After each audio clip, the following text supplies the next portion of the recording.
দেশের সকল শিশু, কিশোর কিশোরী, তরুণ তরুণী, শিক্ষার্থী, বয়স্ক, বৃদ্ধ, পুরুষ, মহিলা সবাইকে সালাম জানাচ্ছি। আসসালামু আলাইকুম। আপনাদের সবাইকে ছাত্র জনতার বিপ্লবে সিক্ত নতুন বাংলাদেশে স্বাগত জানাচ্ছি। গভীর শ্রদ্ধা জানাচ্ছি জুলাই আগস্ট মাসে ফ্যাসিবাদের বিরুদ্ধে ছাত্র জনতার অভ্যুত্থানে নিহত সকলের প্রতি। তাদের আত্মার মাগফিরাত কামনা করছি।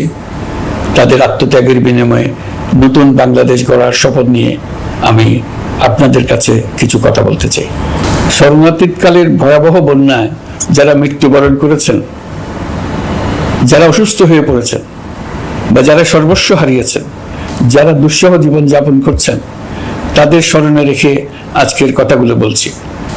বন্যা দুর্গতদের জীবন দ্রুত স্বাভাবিক করার জন্য যাবতীয় উদ্যোগ সরকারি বেসরকারি পর্যায়ে নেবার আয়োজন করেছি। ভবিষ্যতে সকল ধরনের বন্যা প্রতিরোধে আমাদের আভ্যন্তরীণ এবং প্রতিবেশীদের সঙ্গে যাতে যৌথভাবে নেওয়া যায় সে আলোচনা শুরু করেছে।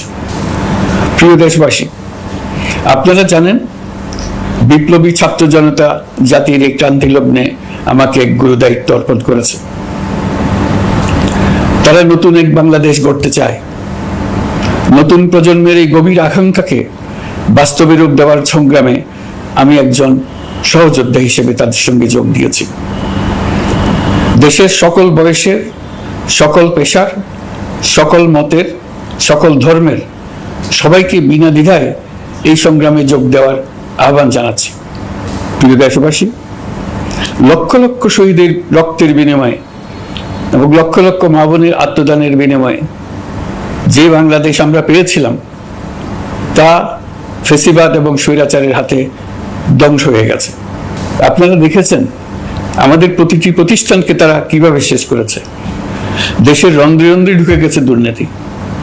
এমন এক দেশে আমাদের দেশ রূপান্তরিত হয়েছে যেখানে স্বৈরাচারের পিয়নও দুর্নীতির মাধ্যমে 400 কোটি টাকার সম্পদ করার মতো অকল্পনীয় কাজ করে গেছে নির্বিবাদে।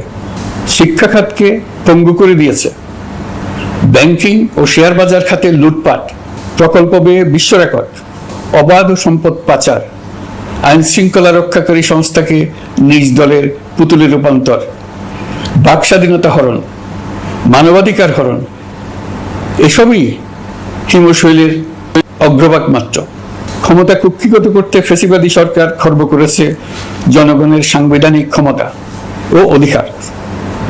দুঃশাসন, দুর্নীতি, অন্যায়, অবিচার, নিপীড়ন, বিচারের নামে প্রহসনের মাধ্যমে জনসুরক্ষা বিপন্ন করেছে। জনগণকে নির্যাতন, বঞ্চনা ও বৈষম্যের মুখোমুখি দাঁড় করিয়ে দিয়েছে। নতুন প্রজন্মের মানুষ সহ কোটি কোটি মানুষের ভোটাধিকারকে বছরের পর বছর হরণ করেছে। মানুষের এগিয়ে যাওয়ার পথে সকল ধরনের প্রতিবন্ধকতা তৈরি করে স্বৈরাচার তার নিজের, পরিবারের ও দলের কিছু মানুষের হাতে দেশের মালিকানা তুলে দিয়েছে। প্রিয় দেশবাসী, কিন্তু এই দ্বার প্রান্তে দাঁড়িয়েই আমাদের গড়তে হবে স্বপ্নের বাংলাদেশ। বৈষম্যহীন, শোষণহীন, কল্যাণময় এবং মুক্ত বাতাসের রাষ্ট্রের যে স্বপ্ন নিয়ে ছাত্র জনতা আন্দোলনে ঝাঁপিয়ে পড়েছিল, আমি তাদের সেই স্বপ্ন পূরণে অঙ্গীকারবদ্ধ। আপনাদের সবাইকে এই শুভলগ্নে তাদের স্বপ্ন পূরণে সমস্ত শক্তি নিয়ে এগিয়ে আসার আহ্বান জানাচ্ছি। তাদের স্বপ্ন আমাদের স্বপ্ন। জাতীয় জীবনে তরুণরা একটা মহা সুযোগ সৃষ্টি করে দিয়েছে। আমরা সবাইকে সুযোগ ব্যবহার করার কাজে এগিয়ে আসতে আহ্বান জানাচ্ছি। গণরোষের মুখে ফ্যাসিবাদী সরকার প্রধান দেশ ত্যাগ করার পর আমরা এমন একটি দেশ গড়তে চাই যেখানে প্রতিটি নাগরিকের মানবাধিকার থাকবে পুরোপুরি সুরক্ষিত। আমাদের লক্ষ্য একটাই, উদার, গণতান্ত্রিক, বৈষম্যহীন, অসাম্প্রদায়িক বাংলাদেশ। আমরা এক পরিবার, আমাদের এক লক্ষ্য। কোনো ভেদাভেদ যেন আমাদের স্বপ্নকে ব্যাহত করতে না পারে, সেজন্য আমরা প্রতিজ্ঞাবদ্ধ। বর্তমান সরকারের দায়িত্ব গ্রহণের মাত্র 2 সপ্তাহ শেষ হলো। কর্মযাত্রার প্রথম পর্যায়ে রাষ্ট্র সংস্কারের কাজে আপনাদের কাছ থেকে যে সমর্থন পাচ্ছি সেজন্য আন্তরিক ধন্যবাদ। আমরা অনুধাবন করছি যে আমাদের কাছে আপনাদের প্রত্যাশা অনেক। এই প্রত্যাশা পূরণে আমরা বদ্ধপরিকর।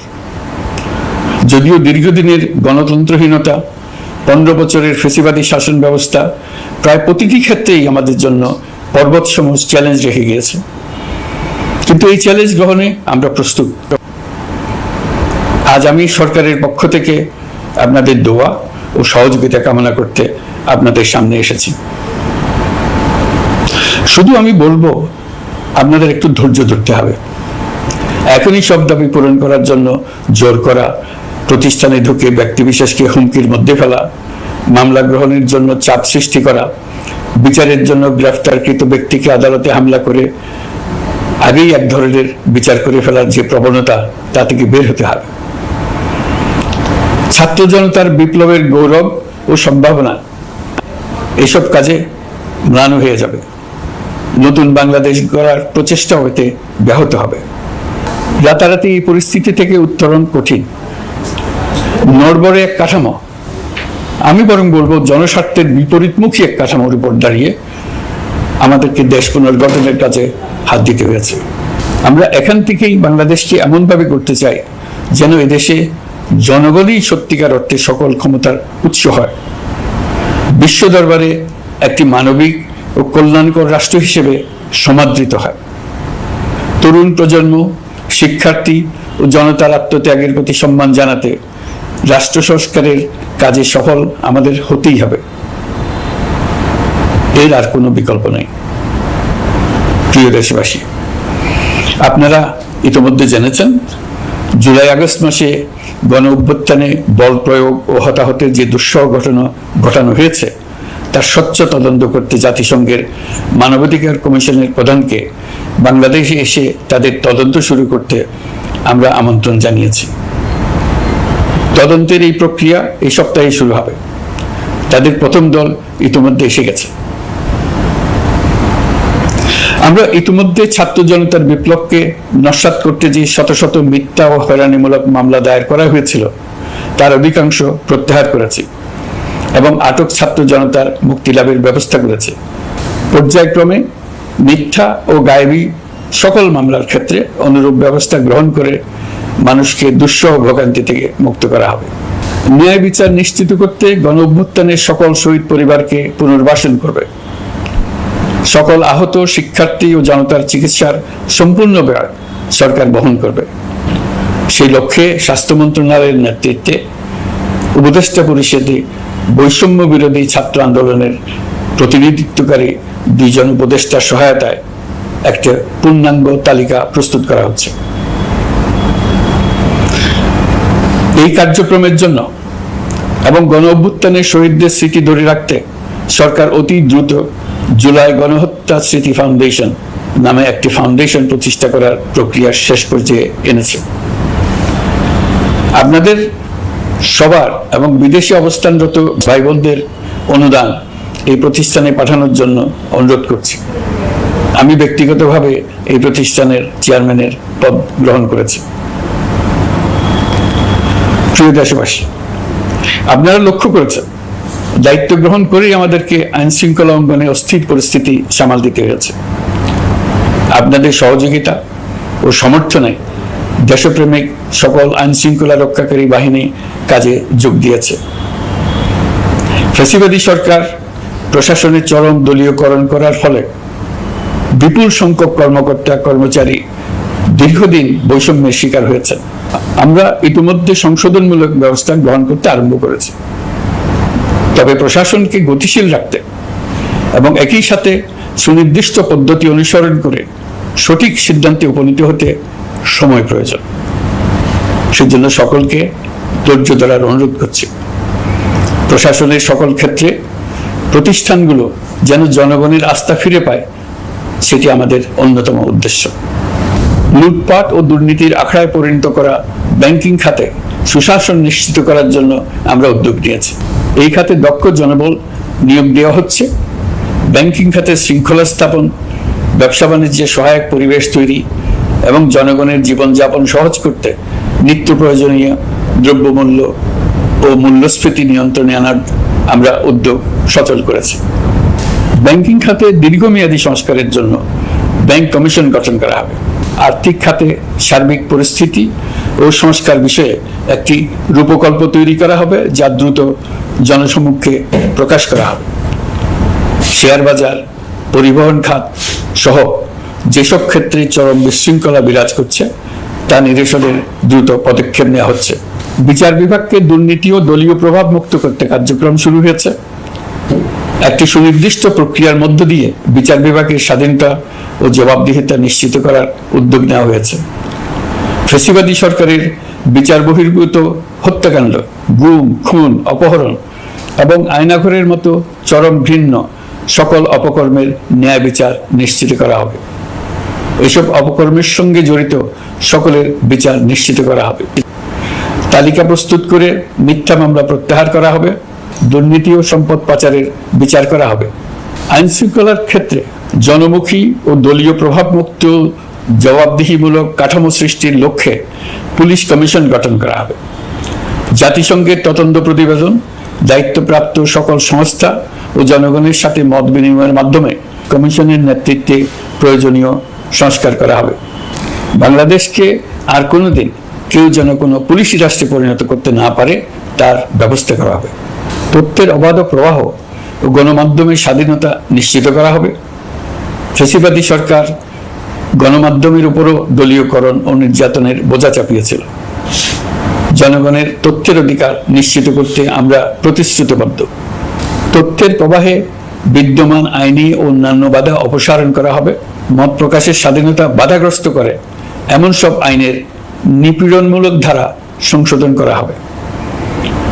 ইতিমধ্যে এই ধরনের আইনগুলো চিহ্নিত করে এই প্রক্রিয়া শুরু করা হয়েছে। বিদেশি সংবাদকর্মীদের এদেশে আসার পর যে অলিখিত নিষেধাজ্ঞা ছিল, ইতিমধ্যে আমরা তা তুলে নিয়েছি। বিদেশি সাংবাদিকদের দ্রুত ভিসা দিতে সংশ্লিষ্ট কর্মকর্তাদের নির্দেশ দেওয়া হয়েছে। আমরা আশা করি পরিবর্তিত পরিস্থিতিতে গণমাধ্যম কর্মীরা নিরপেক্ষ সাংবাদিকতা চালিয়ে যাবেন।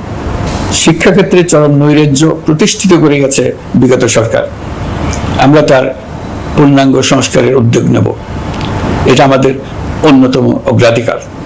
আপনারা জানেন, দায়িত্ব গ্রহণের পর দ্রুততম সময়ের মধ্যে সকল শিক্ষা প্রতিষ্ঠান খুলে দেওয়া হয়েছে। শিক্ষার্থীদের জন্য সৃজনশীল, নিরাপদ ও ভীতিমুক্ত পরিবেশ নিশ্চিত করা আমাদের অঙ্গীকার। একই সাথে পাঠ্যক্রমকে যুগোপযোগী করার কাজও দ্রুত শুরু করা হবে। গণতন্ত্রকে সুসংহত করতে স্থানীয় সরকার প্রতিষ্ঠানগুলোকে শক্তিশালী করা হবে এবং ক্ষমতার বিকেন্দ্রীকরণ নিশ্চিত করা হবে।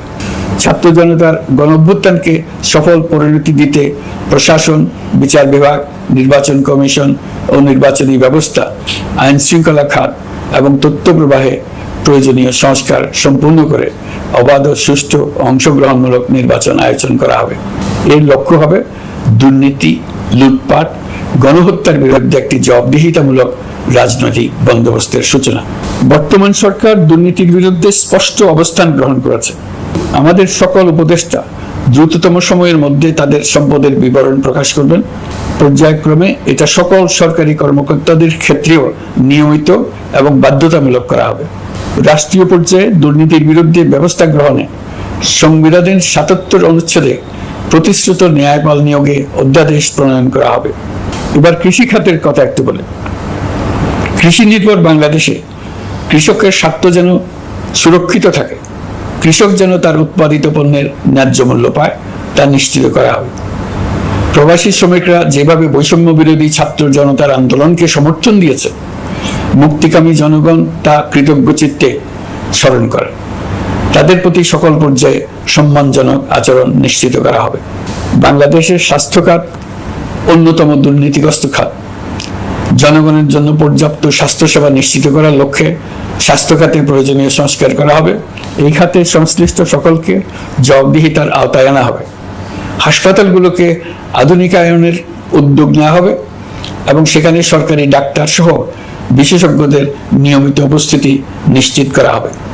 স্বাস্থ্যসেবা যাতে নির্দিষ্ট কিছু অঞ্চলে কেন্দ্রীভূত না থাকে, দেশের সব অঞ্চলের মানুষ সমান স্বাস্থ্যসেবা পায়, সে লক্ষ্যে প্রয়োজনীয় উদ্যোগ নিতে আমরা বদ্ধপরিকর। বর্তমান প্রজন্ম অনেক বেশি সচেতন।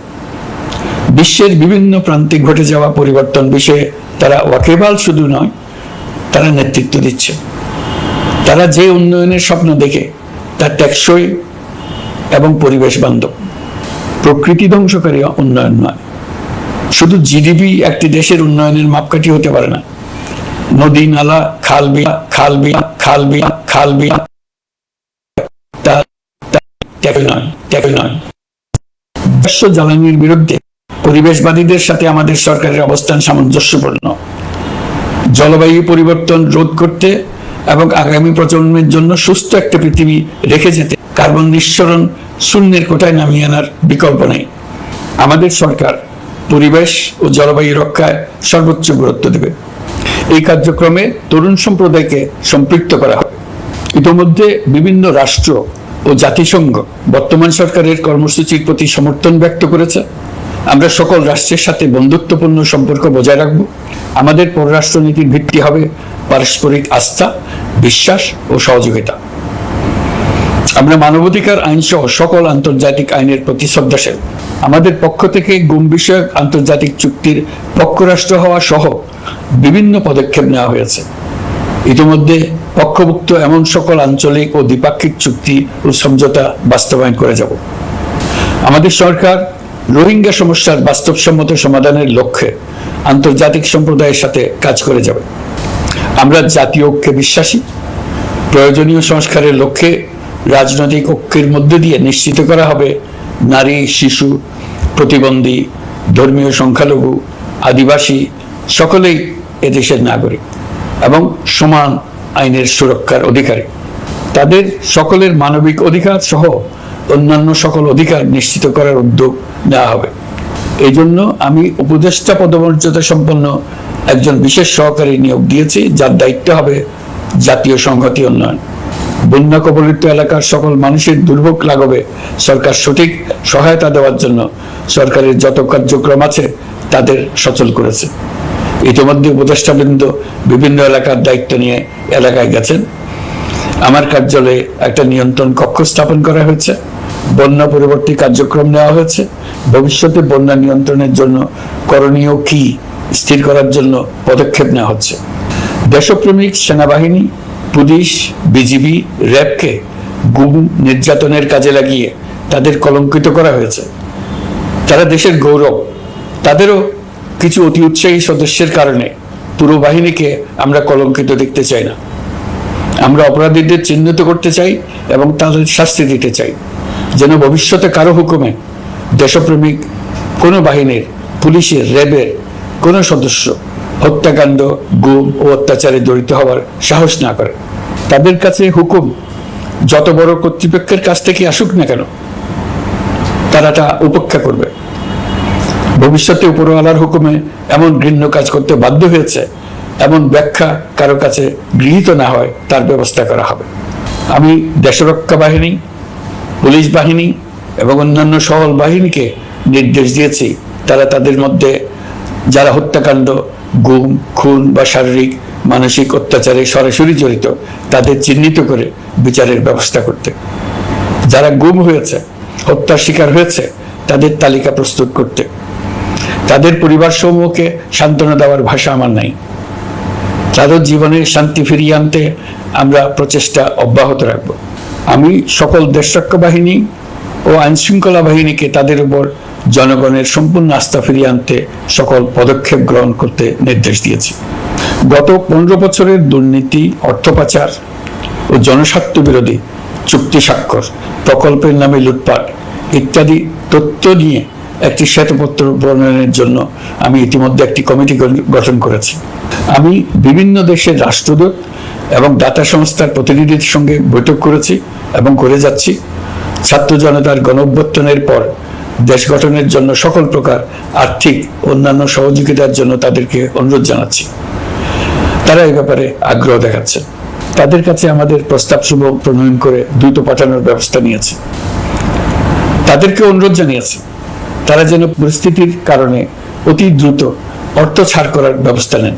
তাদেরকেও বলেছি যে অবস্থার মধ্য দিয়ে আমরা যাচ্ছি তা যেমন একটি দুর্যোগপূর্ণ সময়, তেমনি এটা জাতির জীবনে মস্ত বড় সুযোগ।